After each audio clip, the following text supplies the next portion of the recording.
दर्शकबिन नमस्कार। Business plus टेलिभिजनको प्रत्यक्ष प्रसारण कोरोना र अर्थतन्त्रमा स्वागत छ। म प्रस्तुत कोइराला। छिमेकी मुलुक चीनमा देखा परेको कोरोना भाइरस कोभिड-19 अहिले विश्वका 215 मुलुकमा फैलिएको छ। विश्वभर फैलिएको कोरोना संक्रमण नियन्त्रणमा ल्याउन नेपालमा लकडाउनको चौथो साता चलिरहेको छ। दर्शकबिन पक्कै पनि कोरोनाले अहिले विश्वको अर्थव्यवस्था सुस्ताएको छ। नेपालमा पनि कोरोना भाइरसका कारणले अर्थतन्त्र चलायमान अवस्थामा छैन। दर्शकबिन हामी कोरोना र अर्थतन्त्र विशेषमा छौँ। हामी कोरोनाले अर्थतन्त्रको कुन कुन पाटोमा कसरी असर गर्छ भन्ने सम्बन्धमा केन्द्रित रहेर प्रत्यक्ष प्रसारण गरिरहेका छौँ। त्यसैगरी साताको 5 दिन दैनिक रूपमा अर्बभन्दा माथि कारोबार हुने शेयर बजार बन्द हुँदा आम लगानीकर्ता कतिको मारमा छन् र मार्केट क्यापिटलाइजेसनको 12 खर्ब रुपियाँ फ्रिज भएर बस्दा बजार लगानीकर्ता र समग्र अर्थतन्त्रमा कस्तो असर परेको छ भन्ने सम्बन्धमा कुराकानी गर्दैछौँ। लकडाउनको प्रभाव बिस्तारै बजार आफैले नै प्रश्न त पार्ने नै छ, तर बजारको सम्भाव्यता अध्ययन कस्तो छ भन्ने विषयमा हामी कुराकानी गर्दैछौँ। शेयर बजारका विश्लेषक एवं नेपाल इन्भेस्टर फोरमका उपाध्यक्ष तुलसीराम ढकालज्यू। तुलसीज्यू, कार्यक्रममा स्वागत छ। नमस्कार।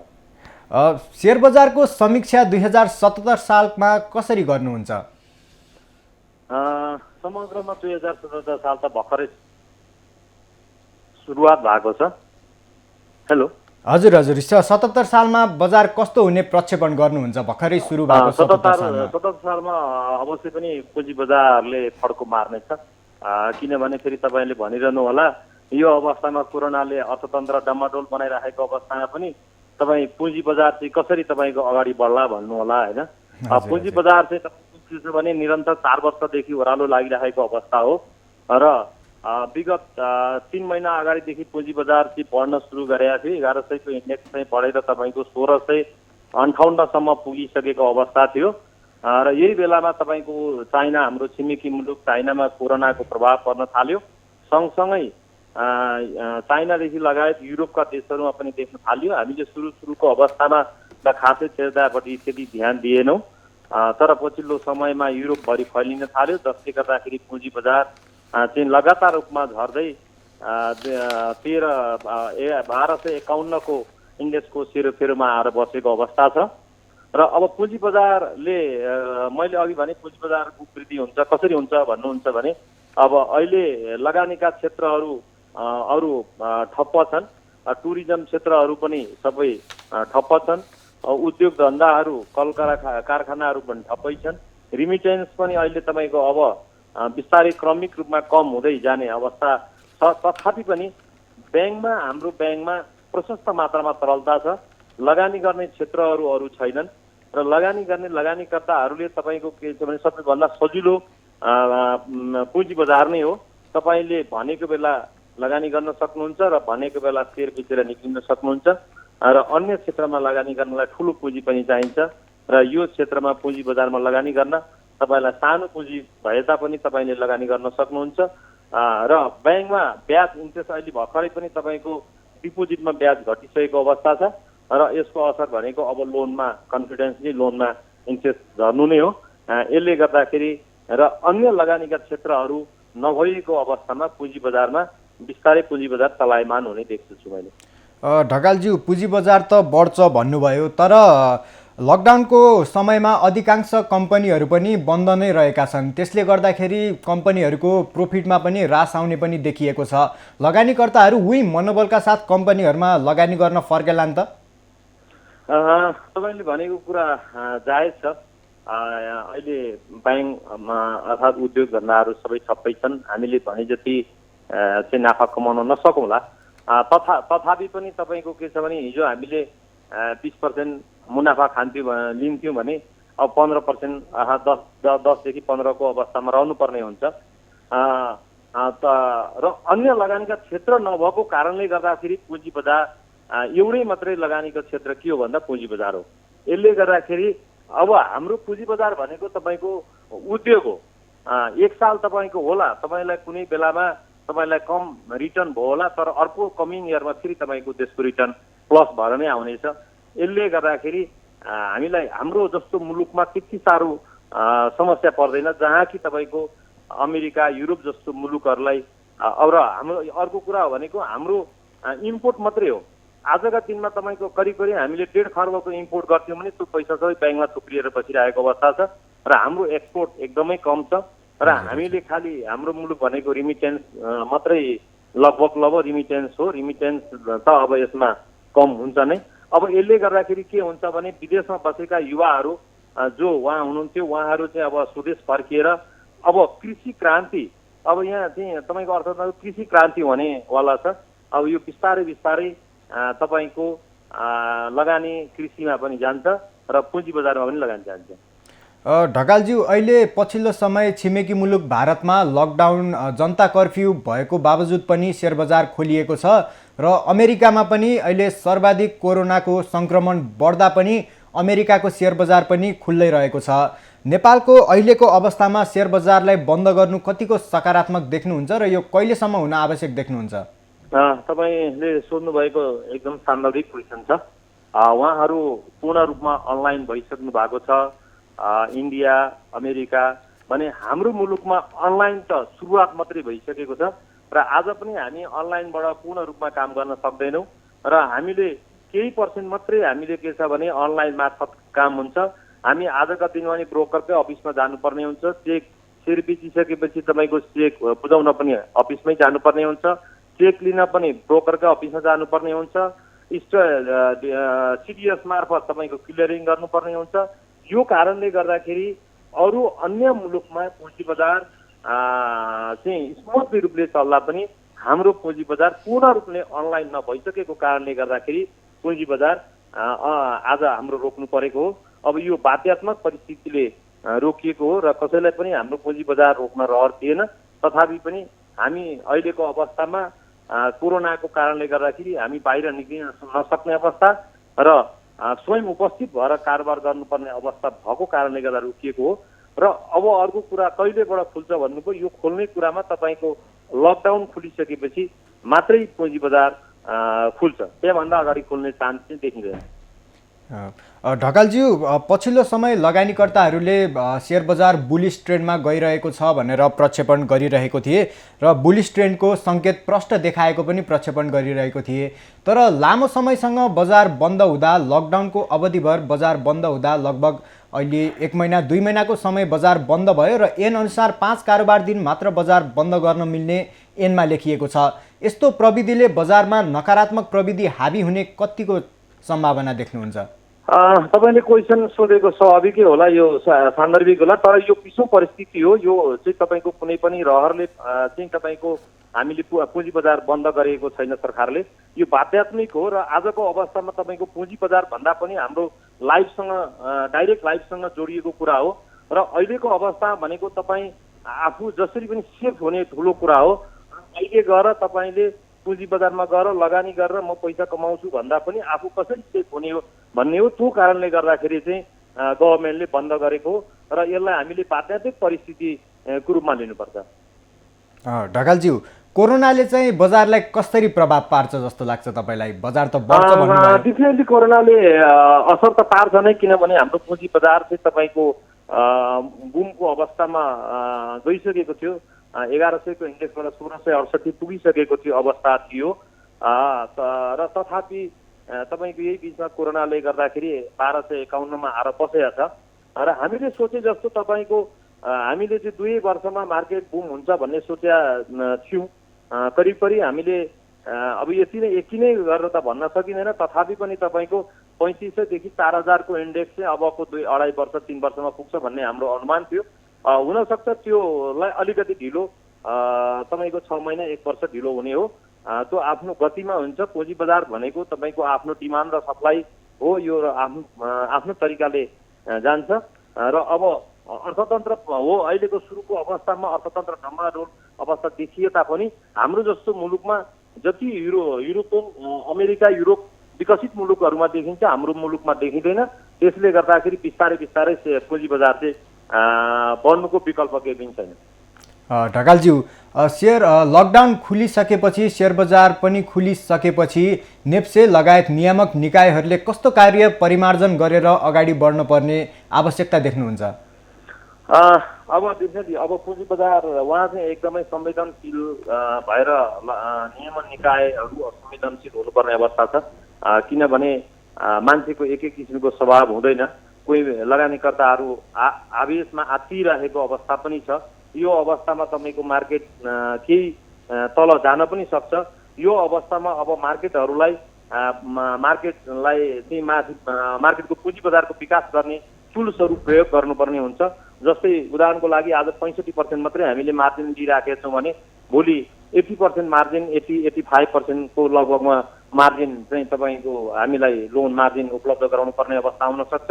र अर्को कुरा भनेको इन्ट्रेस्ट अहिले पनि डिपोजिटमा इन्ट्रेस्ट घटाइयो तर लोनमा इन्ट्रेस्ट घटाइएको छैन। तत्कालै इन्ट्रेस्ट घटाएर सम्बोधन गर्नुपर्ने हुन्छ र अर्थतन्त्रको विकासको अर्थतन्त्रको ऐना नै पुँजी बजार हो। त्यसले गर्दाखेरि पुँजी बजारलाई र अब अर्को कुरा भनेको यो बेलामा हामी नियमन निकाय र हामी लगानीकर्ताहरू विशेष गरेर नियमन निकायले सोच्नुपर्ने कुरा के हो भनेदेखि हामी जति सक्दो रूपमा अनलाइन रूपमा हामी कारोबार गर्न अगाडि बढ्नुपर्छ, ताकि आज पूर्ण रूपमा अनलाइन हुन्थ्यो भने हाम्रो पुँजी बजार आज बन्द हुने अवस्था रहने थिएन, अन्य मुलुकमा जस्तै चल्ने थियो। तर आज हाम्रो दुर्भाग्य भन्नुपर्छ, हामी 3 वर्षदेखि अनलाइन भन्दै चिच्याउँदै गर्दाखेरि अनलाइन त सुरु भयो तर पूर्ण रूपमा अनलाइन नभएको कारणले गर्दाखेरि आज हाम्रो पुँजी बजार बन्दको अवस्थामा थला परेर बस्नुपर्ने अवस्था आएको छ। यो विषयमा चाहिँ नियमन निकायले सोच्नुपर्ने अवस्था छ।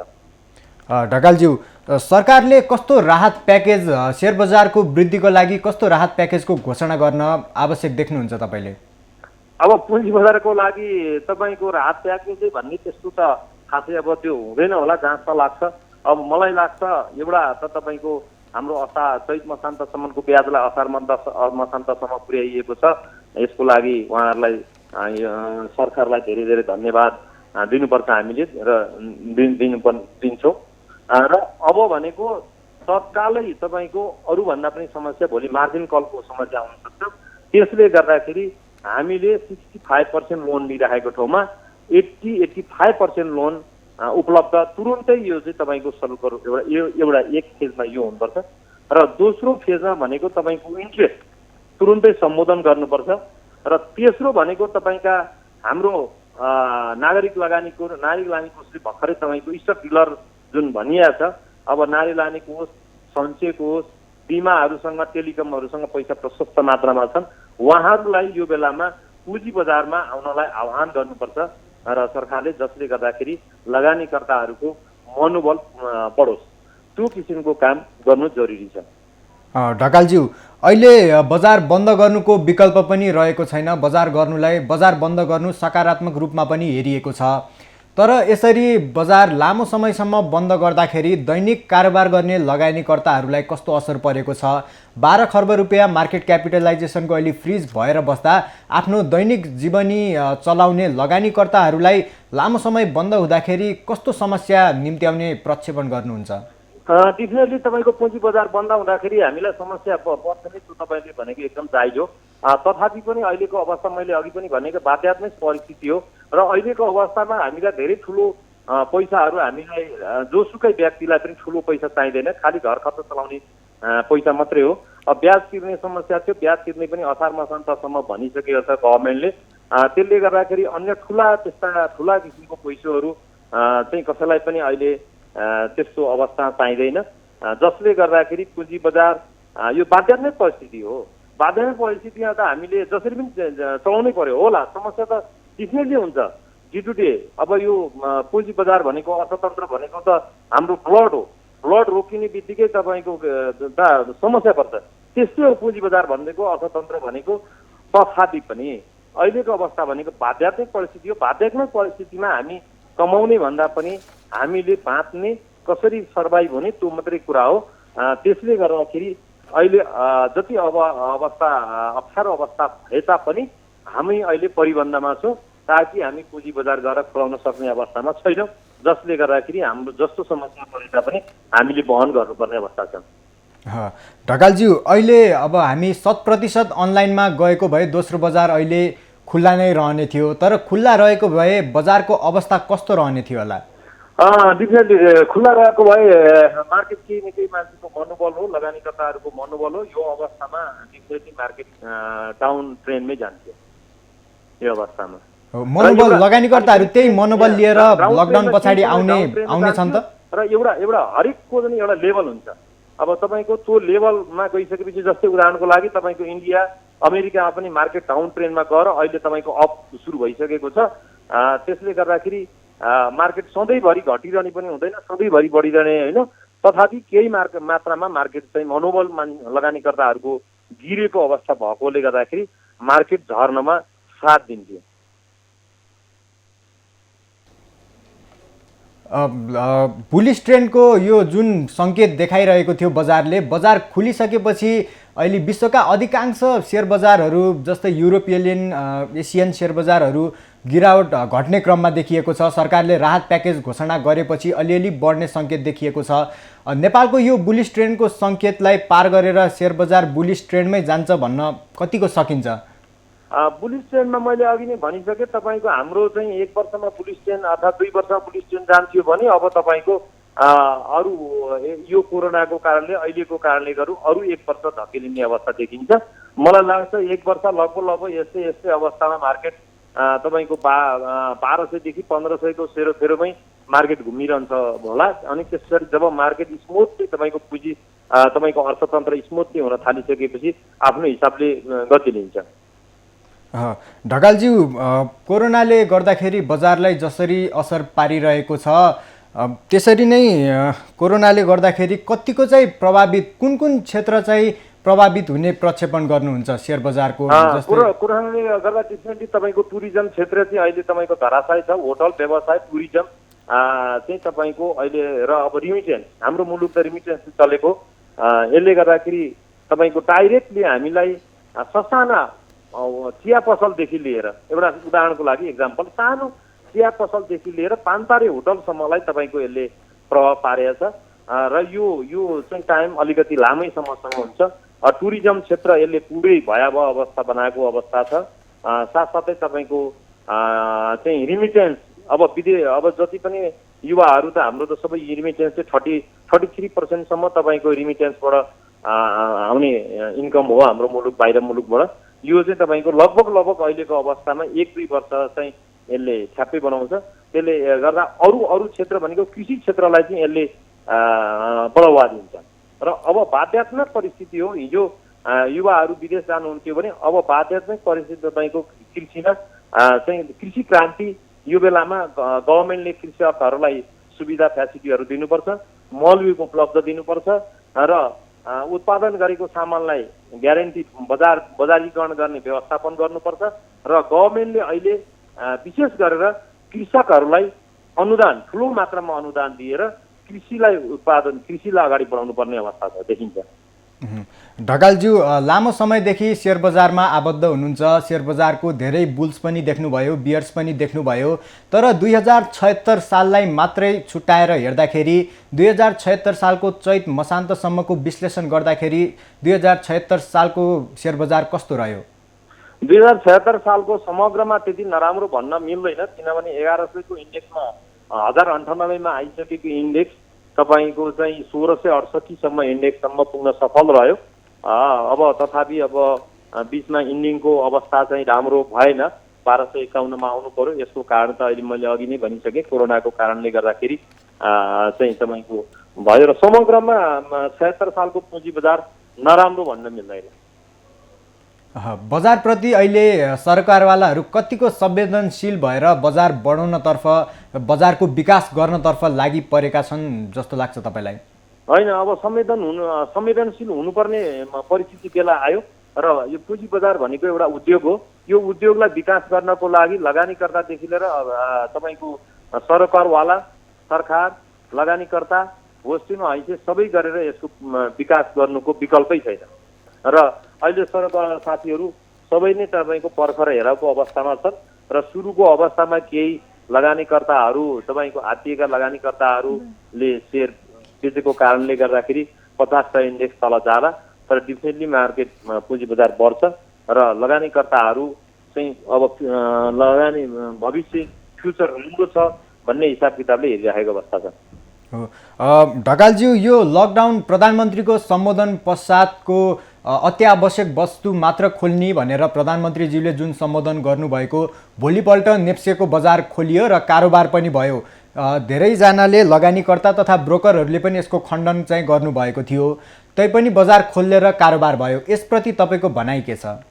अब यो प्रति यस्तो हुनसक्छ, तपाईँको के हुनसक्छ भने बुझाइमा कमजोरी हुनसक्छ। नियमन निकायहरूको अति आवश्यकमा त यो पुँजी बजार त पर्दै नै थियो, त्यसैले भएरै पनि हामीले पनि विरोध गऱ्यौँ। जस्तो विरोधको बावजुद उहाँहरूले तुरुन्तै यसको सम्बोधन गर्नुभयो।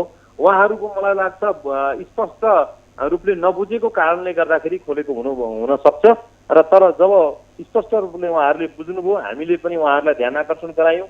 विभिन्न ठाउँमा गएर हाम्रा मागहरू राख्यौँ, उहाँहरूलाई कुरा गऱ्यौँ र पछि उहाँहरूले पनि बुझ्नुभयो, जसले गर्दाखेरि पुँजी बजार चाहिँ तपाईँको काम गर्न नसक्ने अवस्था आइसकेपछि पूर्ण रूपमा अनलाइन नभइसकेको अवस्थाले गर्दाखेरि बन्द गराइयो। ढकालज्यू, अब अन्तिममा जाँदा जाँदै के भन्न चाहनुहुन्छ? म समग्र लगानीकर्ता, समग्र देशव्यापी विश्वव्यापी साथीभाइ इष्टमित्र सबै साथीभाइहरूलाई यो बेलामा यो कोरोनाको कारणले गर्दाखेरि हामी भयावह अवस्थामा छौँ। यही भएर गभर्मेन्टले पनि लकडाउन गरेछ।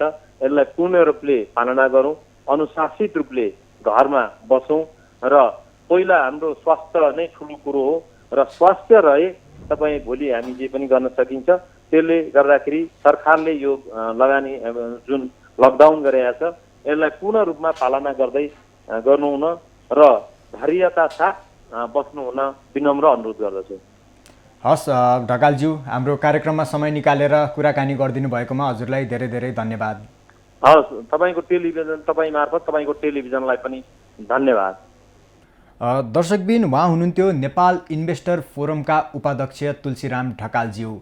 उहाँले बताए अनुसार शेयर बजार केही मात्रामा तल गए पनि अर्थतन्त्रको अरू सूचकहरू सबै नकारात्मक भएको हुनाले लकडाउन खुले लगतै शेयर बजारको वृद्धि हुने उहाँले बताउनु भएको छ। दर्शकबिन, सरकारले लकडाउनको अवधि बढाएसँगै शेयर कारोबार पनि वैशाख 15 गतेसम्मका लागि बन्द हुने भएको छ। नेपाल स्टक एक्सचेन्जले लकडाउन अवधिभर शेयर बजार समेत बन्द गर्ने जनाएको हो। देश लकडाउनमा गएसँगै शेयर बजार समेत गत 3 सातादेखि बन्द नै रहेको छ। यसअघि वैशाख 3 गतेसम्म बन्द गर्ने भनिएको शेयर बजार सरकारले लकडाउनको अवधि थपेसँगै नेप्सेले पनि उक्त लकडाउन अवधिभर शेयर बजार बन्द गर्ने जनाएको छ। नेप्सेको वैशाख 3 गते बसेको सञ्चालक समितिको बैठकले शेयर कारोबार अवधि बढाउने निर्णय गरेको थियो। दर्शकबिन, यसै गरी हामी कोरोना र अर्थतन्त्रको प्रत्यक्ष प्रसारणमा रहेका छौँ र हामीले कोरोना र अर्थतन्त्रको यस प्रत्यक्ष प्रसारणमा अर्थतन्त्रको ऐना मानिने शेयर बजारमा कोरोनाले कस्तो असर पारिरहेको छ भन्ने विषयमा कुराकानी गरिरहेका छौँ। त्यसै गरी हामीसँग अहिले सामाजिक दूरी कायम गर्दै भिडियो कल मार्फत जोडिनु भएको छ शेयर विश्लेषक हरि कुमार कार्कीज्यू। आउनुहोस् उहाँलाई कार्यक्रममा स्वागत गरौँ। हरिज्यू, हामीलाई सुन्दै हुनुहुन्छ?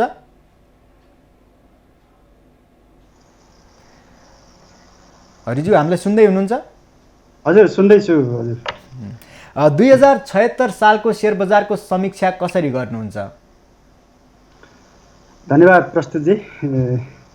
सर्वप्रथम म नयाँ वर्ष 2077 सालको देश विदेशमा रहनुभएका सम्पूर्ण दाजुभाइ दिदीबहिनीहरूलाई नव वर्ष 2077 सालको ढिलै भए पनि शुभकामना व्यक्त गर्न चाहन्छु। तपाईँले भन्नुभएको 2076 सालको शेयर बजार भनेको उतार चढाव नै रह्यो।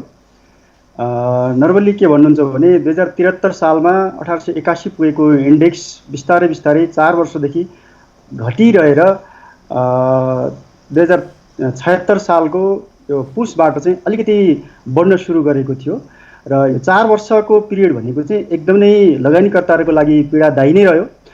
त्यसले गर्दाखेरि यो मार्केट भनेको चाहिँ एकदम पीडादायी भएकोले अहिले पुसबाट चाहिँ अलिकति बढोत्तरी हुँदै थियो।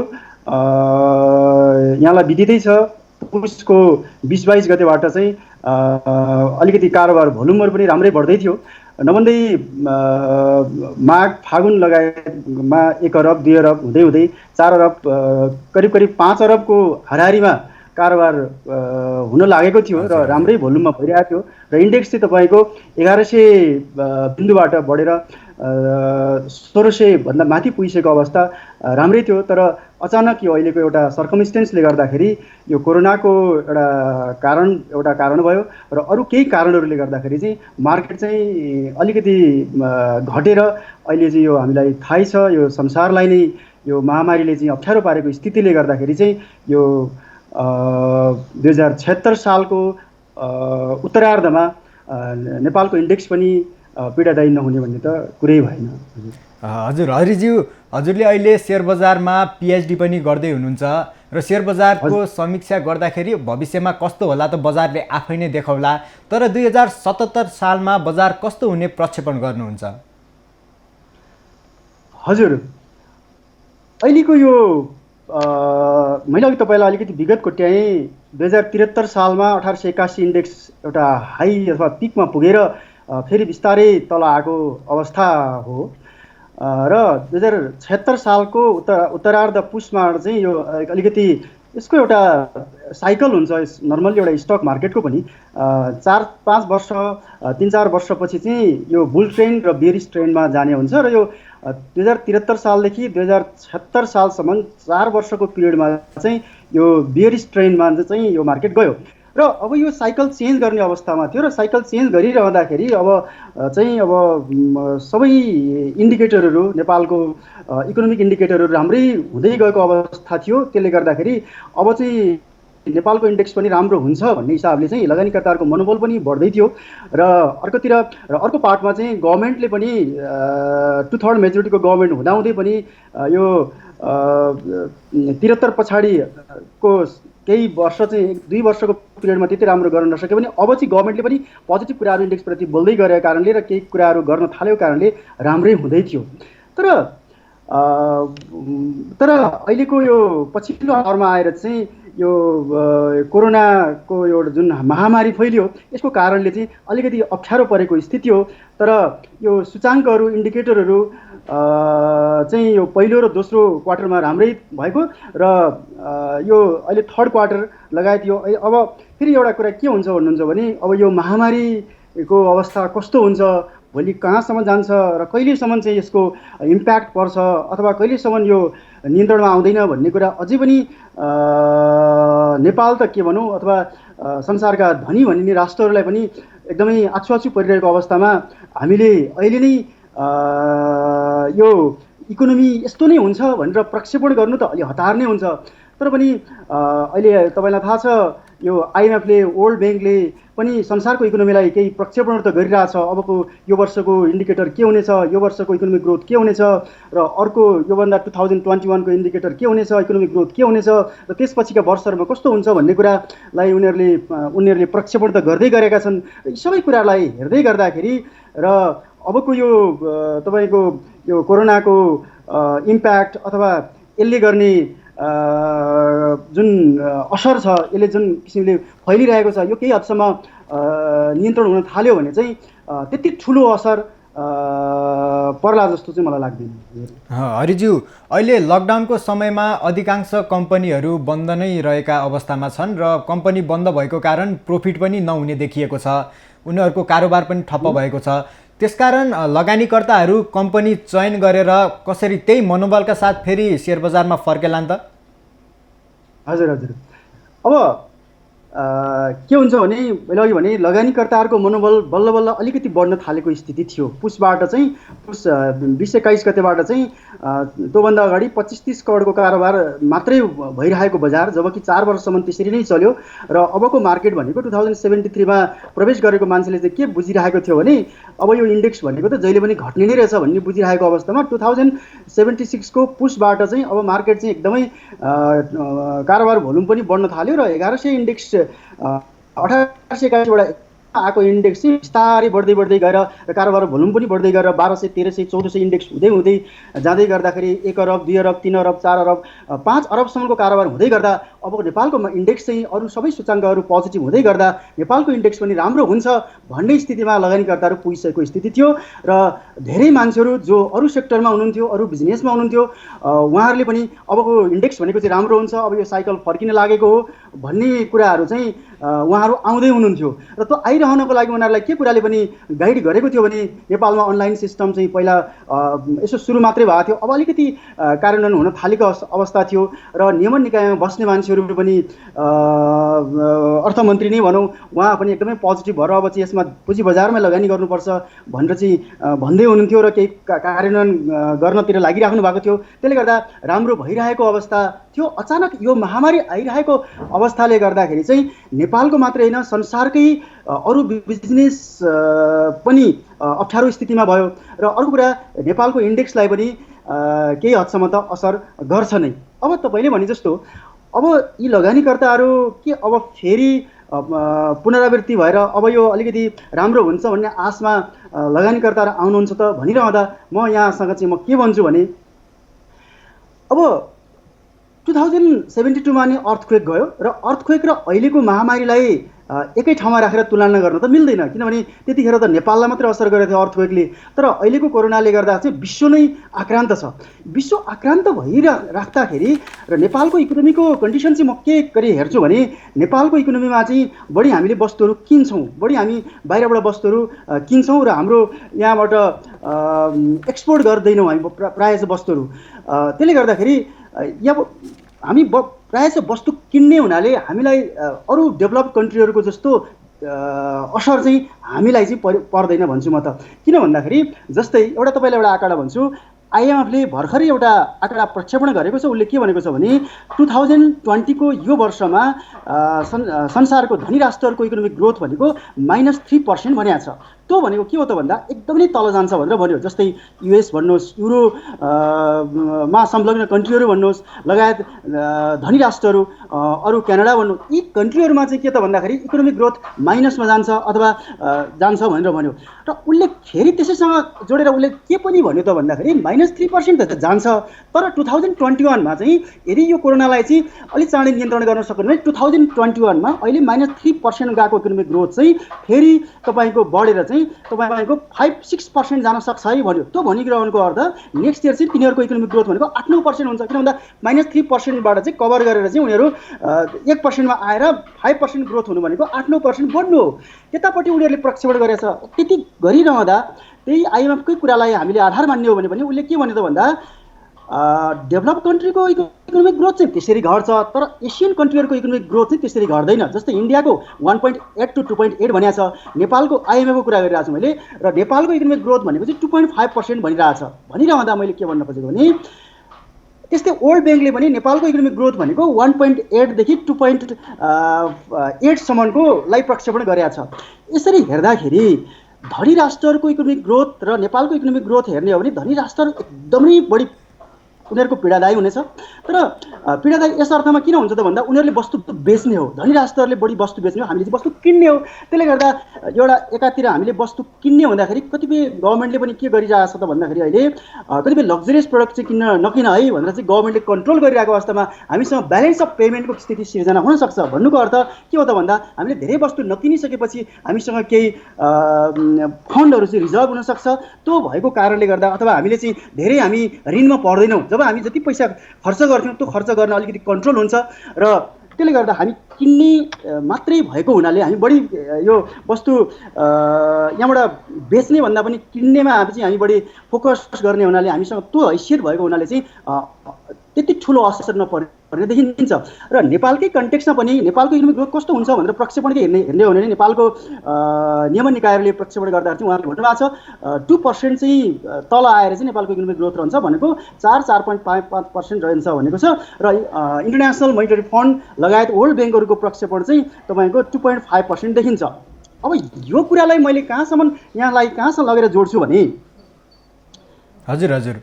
मैले कहाँ लगेर जोड्छु भने 2073मा जब नेपालको इन्डेक्स तपाईँको 1881 पुग्यो त्यतिखेर नेपालको इकोनोमिक ग्रोथ भनेको 3% मात्रै थियो। हेर्नुहोस् है, हजुर नेपालको इकोनोमिक ग्रोथ 3% हुँदा पनि नेपालको इन्डेक्स त 1881 पुगेको थियो नि त। त्यस्तै नेपालको इकोनोमिक ग्रोथ जब जब तपाईँको बढ्दै गयो, तपाईँको अहिले आएर 5%, 6%, 6.5%, 7% भइरहँदा चाहिँ नेपालको इन्डेक्स घटेर 1100 मा आएको थियो। त्यसले गर्दा तपाईँको इकोनोमिक ग्रोथ घटेर तल आउँदा पनि नेपाल यो स्टक मार्केटलाई चाहिँ तपाईँको त्यस्तो धेरै धराशायी हुने अवस्था चाहिँ मलाई आउँछ जस्तो लाग्दैन, किनभने त्यो हिस्ट्रीले नै प्रुभ गरेको छ।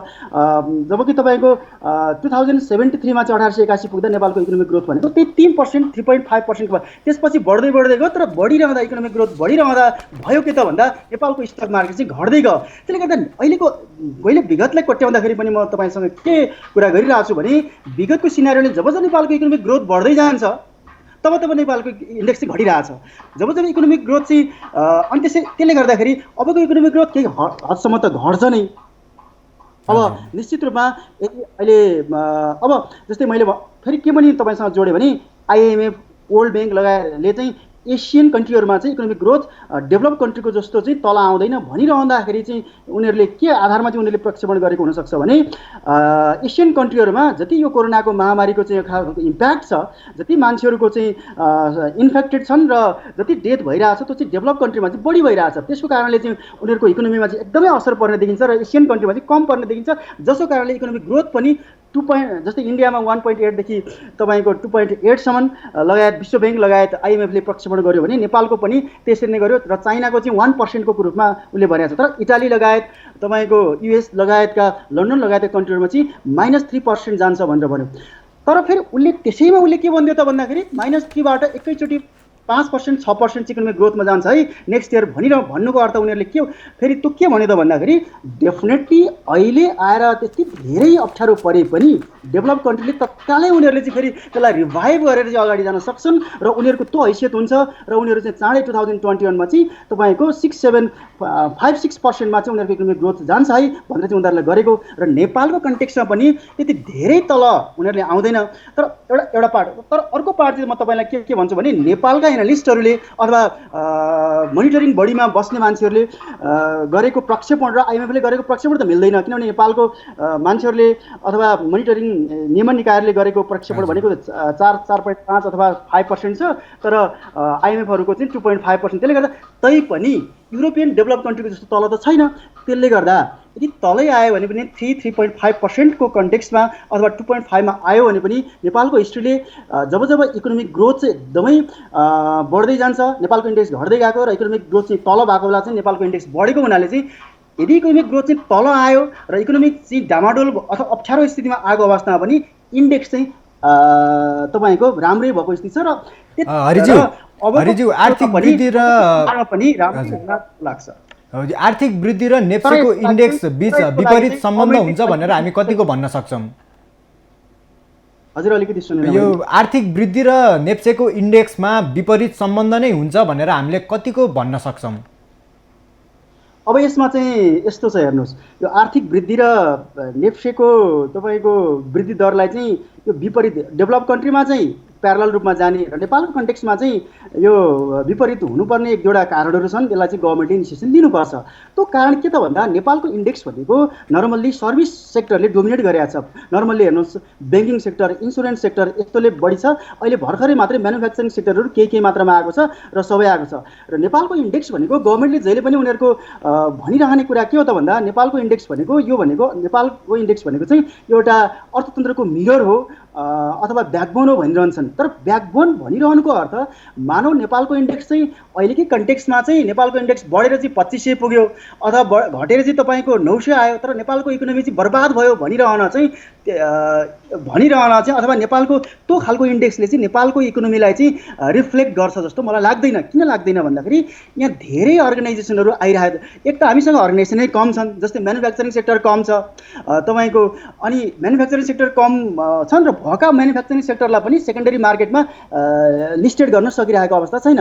त्यसले गर्दाखेरि यस्तो भयो भने चाहिँ तपाईँको यस्तो भयो भने मात्रै तपाईँको एक खालको मिरर भन्न सकिन्छ। जब कस्तो भयो भन्नुहुन्छ भने यदि manufacturing sector, hydro sector, insurance sector, banking sector लगायत होटल सेक्टर सबै सेक्टरलाई चाहिँ नेपालमा जति पनि अर्गनाइजेसन छन् तिनीहरूलाई चाहिँ तपाईँको पब्लिक कम्पनीमा ल्याएर तिनीहरूलाई चाहिँ सेकेन्डरी मार्केटमा लिस्ट गर्ने र उनीहरूको इन्डेक्स हेरेर चाहिँ एभरेज निकाल्ने र त्यो एभरेज चाहिँ कति छ त, त्यो एभरेजले चाहिँ 1600 पुग्छ कि 1500 पुग्छ कि अथवा 1400 पुग्छ कि अथवा 2000 पुग्छ कि अथवा 1200 कति हुन्छ हो, त्यतिखेर चाहिँ यो खालको मिरर हो है, यो एउटा ऐना हो है, अर्थात् यो इकोनोमीको मिरर हो है भन्न सकिन्छ। तर अहिलेको कन्टेक्स्टमा चाहिँ के भयो त भन्दाखेरि सर्भिस सेक्टरले मात्रै डोमिनेट गर्यो। सर्भिस सेक्टरमा अलिकति तलमाथि हुने बित्तिकै नेपाल तलमाथि हुने बित्तिकै चाहिँ इन्डेक्स चाहिँ तलमाथि भइदिने, त्यसले गर्दाखेरि यसले नै चाहिँ नेपालको इकोनोमीलाई प्रतिबिम्बित गर्न सक्दैन, रिफ्लेक्ट गर्न सक्दैन। तर त्यसको लागि चाहिँ मैले अघि तपाईँलाई के पनि भने त भन्दा पहिलो कुरो त के हुनु पर्यो भन्दा म्यानुफ्याक्चरिङ सेक्टरदेखि लिएर सबै सेक्टरलाई चाहिँ यो सेकेन्डरी मार्केटमा ल्याएर चाहिँ कम्पनीलाई लिस्ट गर्नु पर्यो र त्यसलाई चाहिँ ट्रान्जेक्सन गर्नु पर्यो। जस्तै इन्डियाको इकोनोमीमा हेर्नुहोस्, इन्डियाको इन्डेक्समा हेर्नुहोस्, म्यानुफ्याक्चरिङ सेक्टर उनीहरूको एकदमै धेरै पनि छ र भइरहेकालाई पनि के गरिरहेछ त भन्दाखेरि तपाईँको यता इन्डेक्समा लिस्ट गरिरहेछ। त्यसले गर्दाखेरि यता सर्भिस सेक्टरमा के प्रब्लम पर्यो, उता म्यानुफ्याक्चरिङ सेक्टरले ब्यालेन्स गर्छ, म्यानुफ्याक्चरिङ सेक्टरमा के भयो यता सर्भिस सेक्टरले ब्यालेन्स गर्छ। हो नेपालमा पनि त्यो सिचुएसन भयो भने अनि नेपालको इकोनोमी चाहिँ एउटा मिरर हुन्छ। अनि त्यतिखेर चाहिँ के हुन्छ त भन्दा यदि इकोनोमिक ग्रोथ एकदमै बढेको बेलामा इन्डेक्स पनि बढ्ने, इकोनोमिक ग्रोथ घटेको बेलामा इन्डेक्स पनि घट्ने, त्यस किसिमले चाहिँ हामी ब्यालेन्स गर्न सक्छौँ। त्यसले गर्दा अब गभर्मेन्टलेको रोल नै एकदमै प्रमुख हुन्छ। भोलि भनौँ न यो लकडाउन पछि अथवा कोरोना भाइरसको इम्प्याक्ट पछि चाहिँ नेपालको मार्केट कस्तो हुन्छ अथवा कसरी अगाडि बढ्छ भन्ने कुराको लागि चाहिँ गभर्मेन्टले कस्तो किसिमको रोल खेल्छ भन्ने कुराले पनि एकदमै असर गर्छ। यसका लागि चाहिँ गभर्मेन्टले एकदमै यो इन्डेक्स भनेको पुँजी निर्माण गर्ने ठाउँ, स्टक मार्केट भनेको पुँजी निर्माण गर्ने ठाउँ, यही पुँजी निर्माण गरेर हामी त्यो पुँजीलाई चाहिँ उद्योग स्थापना गर्न लगाउन सक्छौँ, त्यसलाई व्यापारमा लगाउन सक्छौँ। त्यसलाई चाहिँ हामीले भोलि संसारलाई चाहिँ भोलि तपाईँको देशको इकोनोमी कस्तो छ भनेर भन्नु पऱ्यो भने यहाँको इन्डेक्स देखाएर भोलि मेरो इन्डेक्स चाहिँ 1200 पुगेको छ भने, मेरो इन्डेक्स चाहिँ 1500 पुग्यो भने, मेरो इन्डेक्स चाहिँ 1500 पुग्यो भनेर चाहिँ भोलि विदेशसँग चाहिँ बाहिरको कन्ट्रीहरूसँग चाहिँ हामी लोन लिन सक्छौँ। आज हामी कोरोनाले गर्दाखेरि हाम्रो अर्थतन्त्र त एकदमै अप्ठ्यारो पर्छ। यो इन्टरनल क्यापिटलले मात्रै, इन्टरनल लोनले मात्रै हाम्रो भोलि इकोनोमी धान्न सक्ने अवस्था त हुँदैन। अहिले फाइनेन्स मिनिस्टरले भन्न थालिसक्नु भएको छ। भन्नुको अर्थ भोलि बाहिरबाट हामीले लोन लिनुपर्छ, बाहिरको मार्केटबाट लोन लिँदाखेरि उनीहरूले पक्कै क्वेसन गर्छन् यदि लोन लिँदाखेरि के तपाईँले तिर्न सक्ने आधार के छ त, भोलि तपाईँले के आधारमा तिर्नुहुन्छ भन्दा भोलि हामीले देखाउने त एक खालको यो मिरर त ऐना त इन्डेक्स हो नि, हाम्रो नेपालको इन्डेक्स चाहिँ यो छ। आज भोलि मलेसिया अथवा सिङ्गापुर अथवा अरू कन्ट्रीहरूले चाहिँ भोलि आफ्नो देशको तपाईँको देश कस्तो छ भन्दा मेरो देशमा यी कुरा छ लगायत मेरो इन्डेक्स यो छ भन्ने कुरा इन्डेक्सले उनीहरूलाई एउटा रिफ्लेक्ट गरिरहेको अवस्था छ। भोलि हामीले पनि त्यो रिफ्लेक्ट गराउनको लागि त डेफिनेटली गभर्मेन्टले चाहिँ यसलाई एउटा इनिसिएसन लिएर चाहिँ अगाडि गयो भने डेफिनेटली लगानीकर्ताको मनोबल अझै बढ्दै जान्छ र बढ्दै गयो भने पछि फ्युचर लकडाउन खोलिसकेपछि पनि अथवा अलिकति भोलिको अवस्थामा पनि नेपालको मार्केट चाहिँ राम्रो बनाउन सकिन्छ। यसका लागि चाहिँ मेजर भनेको नियमनका गभर्निङ बडीहरू जो गभर्निङ बडीहरू छन्, चाहे त्यो भन्नुहोस् सेभोन भनौँ, धितोपत्र बोर्ड भनौँ, नेप्से भनौँ अथवा त्यसपछि लगाएर फाइनेन्स मिनिस्ट्री लगायत मिनिस्टर ल even from the prime minister level, यी सबैबाट चाहिँ एक खालको यो इन्डेक्स भनेको पनि के हो त भन्दा नेपालको इकोनोमीको लागि चाहिँ एउटा ब्याकबोन हो, मिरर हो।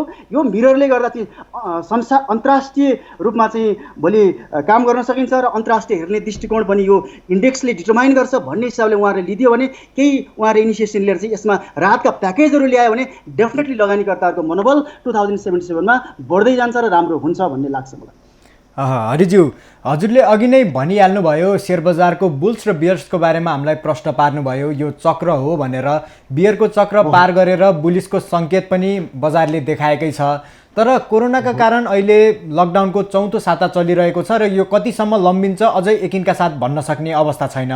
त्यसले गर्दाखेरि कतै यो चक्रलाई नै एफेक्ट गर्ने त्यस्तो अवस्था सृजना हुन सक्छ कि सक्दैन? जुन चक्रको सङ्केत एक कुनै एउटा समय पार गरेर आइसकेपछि अबको यो लकडाउनको असर, नकारात्मक असरले गर्दाखेरि त्यो चक्रलाई एफेक्ट हुने सम्भावना कतिको छ? डेफिनेटली हेर्नुहोस्, यो कोरोनाले गर्दाखेरि त अन्तर्राष्ट्रिय रूपमा नै महामारी भयो र धनी हौँ, राम्रो हौँ भन्ने कन्ट्रीहरूलाई पनि एकदमै आछु भइरहेको स्थिति त यो हामी सबैले बुझेकै कुरा हो र हामी नेपालीहरूलाई पनि एकदमै अप्ठ्यारो अवस्थामा छौँ हामी, होइन? त्यो कुरा त छँदैछ। तर अब के भयो त भन्दाखेरि यसले धेरै कुरामा प्रहार गर्यो। जस्तै तपाईँको होटल सेक्टरदेखि लिएर सर्भिस सेक्टरमा, स्पेसल सर्भिस सेक्टर पनि, होटल सेक्टरदेखि लिएर अब यो पर्यटन सेक्टरहरूमा जुन जुन छ त्यो धेरै सेक्टर त्यसलाई चाहिँ प्रहार गरिरहेको अवस्था छ, एउटा पार्ट। अर्को पार्ट चाहिँ के छ त भन्दा रेमिटेन्सहरू जुन बाहिरबाट आउनुपर्ने थियो त्यो बाहिरबाट आउनुपर्ने रेमिटेन्सहरू पनि केही हदसम्म हामीसँग एकदमै अब एउटा प्रक्षेपणले के भन्छ त भन्दाखेरि 10%ले कम आउँछ भन्छ। त्योभन्दा धेरै पनि हुनसक्छ। इभन के त भन्दाखेरि यो लकडाउन अथवा यो कोरोना भाइरसको इम्प्याक्ट यो कहिलेसम्म जान्छ भन्ने कुरा नै अब अहिलेसम्म केही भन्न सकिरहेको स्थिति त छैन। तर अब के चाहिँ हो त भन्दाखेरि यहाँले भने जस्तो जुन साइकल सुरु भएको थियो, पुसमा साइकल सुरु भयो, एक खालको साइकल सुरु भएको सबैले विदितै भएको कुरा हो।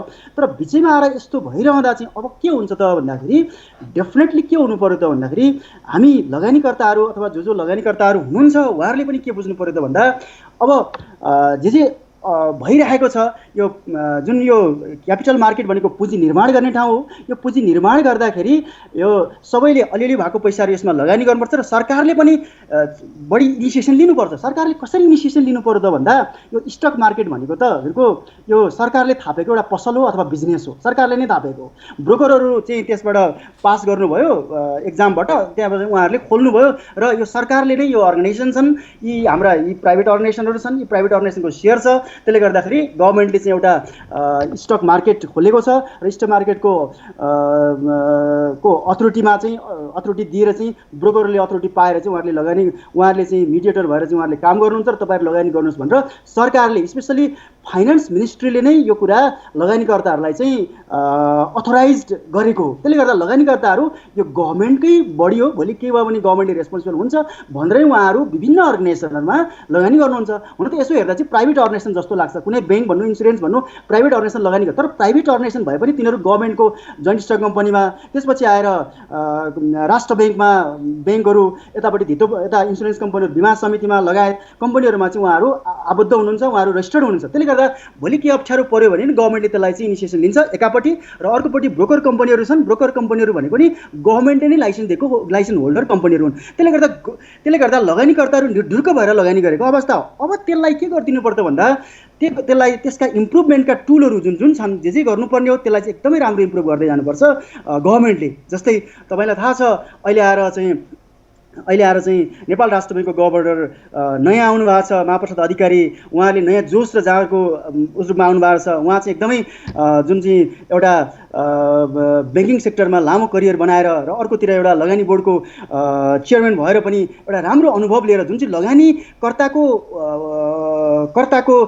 समस्याहरू के हुन्छ यी सबै पीडाहरू उहाँले भोग्नु भएको छ, बुझ्नु भएको छ। त्यस्तो मान्छे आउनु भएको छ एकातिर। अर्कोतिर धितोपत्र बोर्डको अध्यक्ष विश्वनाथ ढुङ्गाना सर हुनुहुन्छ, उहाँहरूलाई पनि सबै कुरा थाहा छ।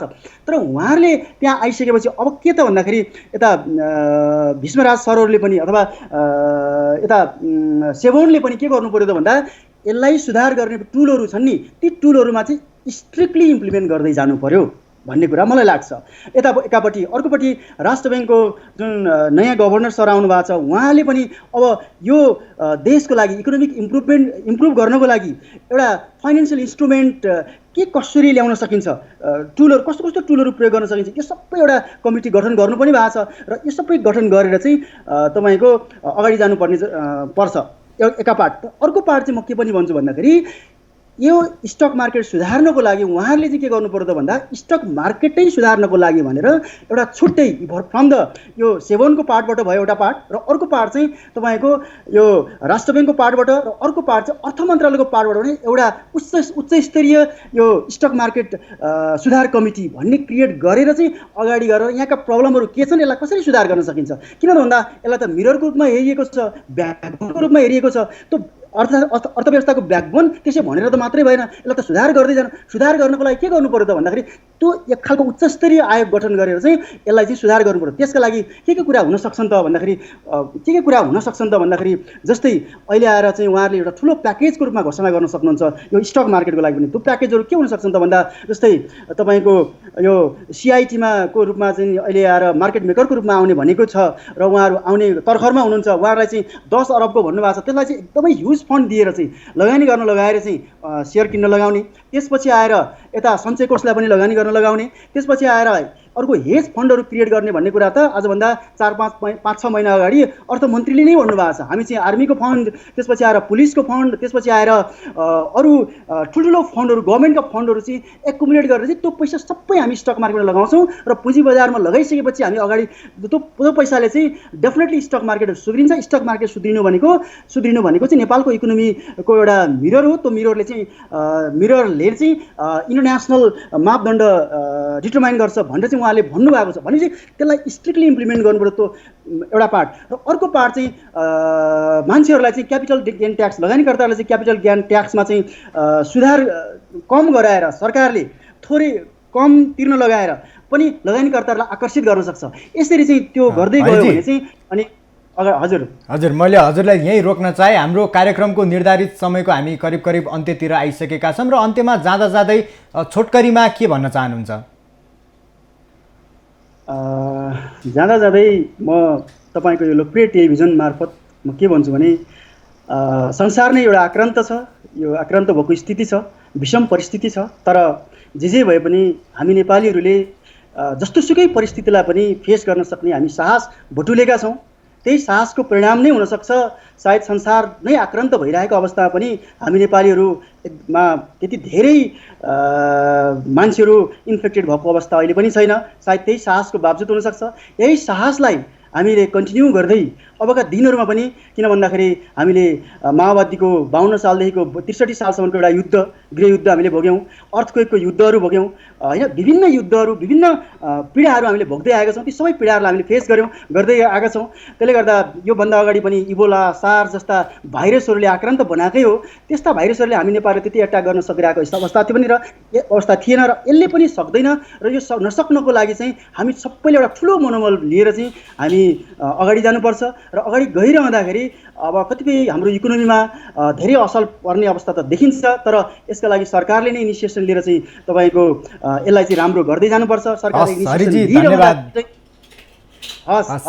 आफ्नो समय, अमूल्य समय दिएर हामीसँग कुराकानी गरिदिनु भएकोमा हजुरलाई धेरै धेरै धन्यवाद। दर्शकबिन, उहाँ हुनुहुन्थ्यो शेयर विश्लेषक हरिकुमार कार्कीज्यू। उहाँले बताए अनुसार शेयर बजारमा केही नकारात्मक प्रविधि हावी भए पनि बजार केही समयपछि बजार बढ्ने प्रक्षेपण गर्नुभएको छ। दर्शकबिन, कार्यक्रम कोरोना र अर्थतन्त्र अहिलेलाई यति नै। हामी थप प्रसङ्ग लिएर पुनः उपस्थित हुने नै छौँ एकैछिनको विश्रामपछि।